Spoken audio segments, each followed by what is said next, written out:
Greetings dear viewers, and you're watching a live broadcast from Samarkand on the second day of the annual meeting of AIIB. Today we're going to analyze what has happened yesterday, because yesterday was a very productive day, and today there are even more sessions that particularly focus on Uzbekistan. So in order to analyze that, we have a guest, a specialist in transport from the bank. Good afternoon, sir. Thank you so much for dedicating your time for us. Good afternoon. Very nice to meet you, and very happy to be here. Let's talk about the infrastructure development and green development. Right. Many think that this is different, these are different terms, but yesterday the president of the bank said that when these two are together, this is where the development starts. Right. What do you think on that? Right. Actually, I just came back from a session. I think your Vice Minister of Finance, Mr. Kashipayev, attended. Yeah. I would like to actually quote him. I think he's giving a great quote. He said when he was a student, he thought like those green technologies, climate-sensitive approaches, only working for developed countries, but not for emerging economies, because they might be too expensive. But nowadays, it is already a luxury not to consider them. And taking my project experience, for example, I've been working in the bank for 6 years, operating in multiple countries. I've been working in Uzbekistan for the past 5 years. I also discovered that many of those green or climate-sensitive standards or technologies, number one, they are already integrated into the national standards. So for example, right now in Uzbekistan, I'm working on a local roads project in the Republic of Kazakhstan and Horizon region. And we just had a very good discussion with the local design institute, the National Design Institute, on how we can incorporate those climate resilience measures into the road design. And we discovered that it's actually a lot of those measures are already in the National Design Code. So meaning it's already there. That's point number one. Number two is previously we always thought when we are mobilizing private capital, you think this is going to add cost. Being green will actually increase the cost. And I'm telling you that's wrong now. Actually, being green in many cases meaning efficiency, meaning saving cost. So I give you another example, like in China, we are doing a green logistic park project. And over there, if you are a green standard, then you can have the client, for example, like Louis Vuitton, like Nike, because the whole supply chain for these big names, it needs to be green, it needs to be sustainable. So if you don't keep up with this green trend, meaning you'll be discarded by the market, you won't be able to attract good tenants, right? So I think the second lesson we learned, and actually we see in the industry, is that there has been a very mature and closed loop commercial logic behind being green and behind climate sensitive. So these are the two things I would like to share. Yesterday, actually, on the boards of the annual meeting, there was a session called Investing into Resilient Roads. Yes. What were some of the significant highlights that you took there and solutions that were proposed? Right. So I happen to be the organizer of that seminar, and I'm also serving as one of the panelists of that event.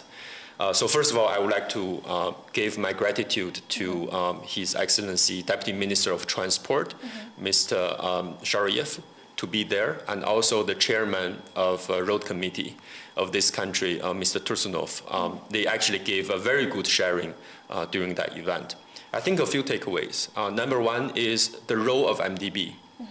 I feel like, for example, in this country, Uzbekistan does not lack capacity. It does not lack knowledge either. So I think the role we are playing is actually to bring everybody together on the same table. For example, in my project, usually we bring the climate consultants, the design institute, the government, and the contractor all together and to discuss how we can enhance the climate resilience in our project. And that's the role exactly we play, because without MDB project, it's very rare for them to meet each other and to be on the same page. That's number one. Number two is on technology. Yesterday, I think we also demonstrated one of the digital geospatial platform we are going to deploy for the local road project in Kazakhstan and Horizon. It will actually provide an integrated tool, visualized, for the government to use to monitor the construction progress, to assess the climate vulnerability. So it's very useful to look at the technology and to harness the power of technology. I think number 3 is when we talk about climate resilience, let's not forget the social resilience. So in AIIB project right now, I see more and more projects are integrating gender-sensitive components and elements in it. Like for many of my projects, also in Uzbekistan, for example, we will have a component under the loan dedicated for youth, for example, vocational training, awareness for climate and traffic safety, or women's economic empowerment. So those are actually another side of resilience that I would like to highlight. Yesterday at the press conference, the president said that due to the geographical position of Central Asian region, connectivity is the very actual problem and issue that remains and discussed in every summit. What do you propose in regards to this connectivity issue? Maybe there are any suggestions from your side? Right. I think many exciting things are happening right now in this part of the world. And I think for thousands of years, Central Asia has been at the crossroad connecting different continents and has been playing this very vital role.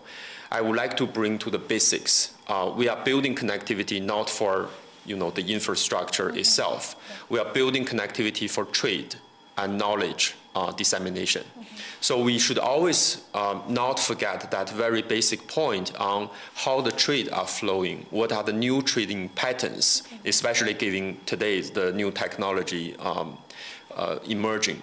So I think a few opportunities that we would like to further explore in Uzbekistan in particular is number 1, the logistics sector, which carries a very strong private capital mobilization initiatives.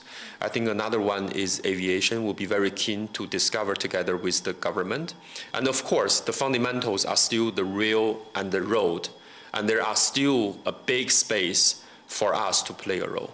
Are there any specific projects or portfolios in this regard proposed for now? Yes, we are very happy that together with the Ministry of Investment, MIIT, AIIB is now having a 3-year rolling investment program with the government. So it's a 3-year program. And so basically we have the visual of what's coming in the coming 3 years. And this program covers both water, energy, transport, many sectors. So I think that's a very good dialogue that we are developing with the government. Thank you so much for such productive conversation. Thank you, dear viewers, for watching this broadcast with us today. So for now, that's it. You may watch the details of the second day of the annual meeting in our next evening reports.